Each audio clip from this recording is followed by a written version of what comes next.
ஆடி அமாவாசை முன்னிட்டு முன்னோர்களின் ஆத்மா சாந்தி அடையவும் முன்னோர்களின் ஆசியை பெறுவதற்கு தர்ப்பணம் செய்ய திருப்புக்குழி வீரராகவ பெருமாள் ஆலய குளக்கரைக்கு ஏராளமான பொதுமக்கள் வருகை தந்தார்கள்.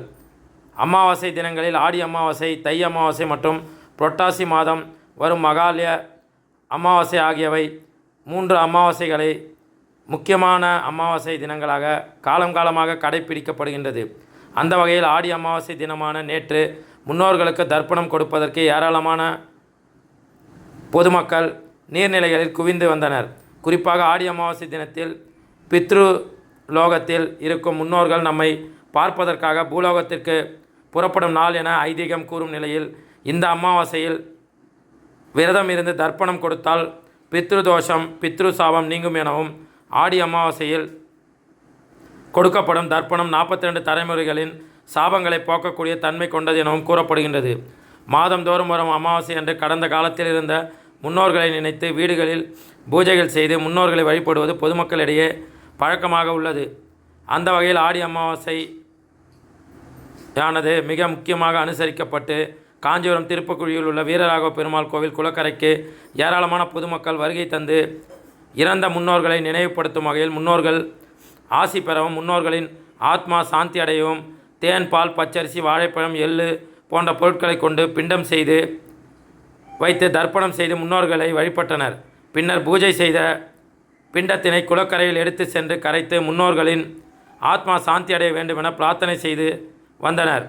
ஏராளமான பொதுமக்கள் தங்கள் முன்னோர்களுக்கு ஆத்மா சாந்தி அடைய குளக்கரையினை சுற்றி அமர்ந்து தர்ப்பணம் செய்த பிறகு வீரராகவ பெருமாளை தரிசித்தனர்.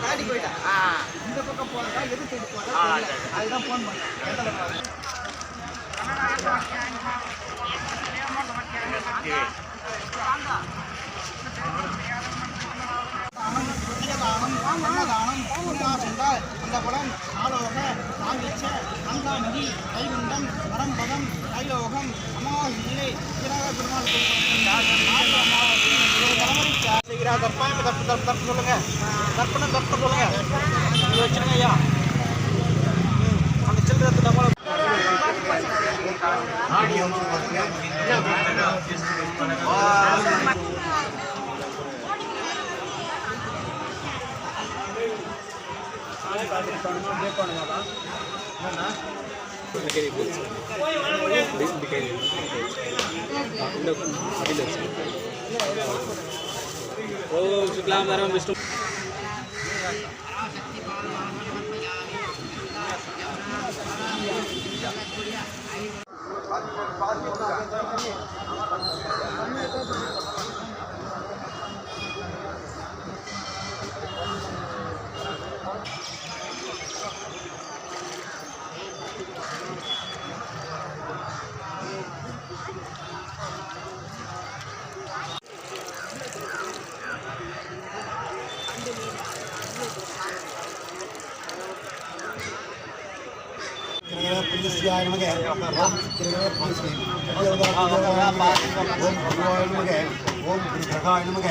ओम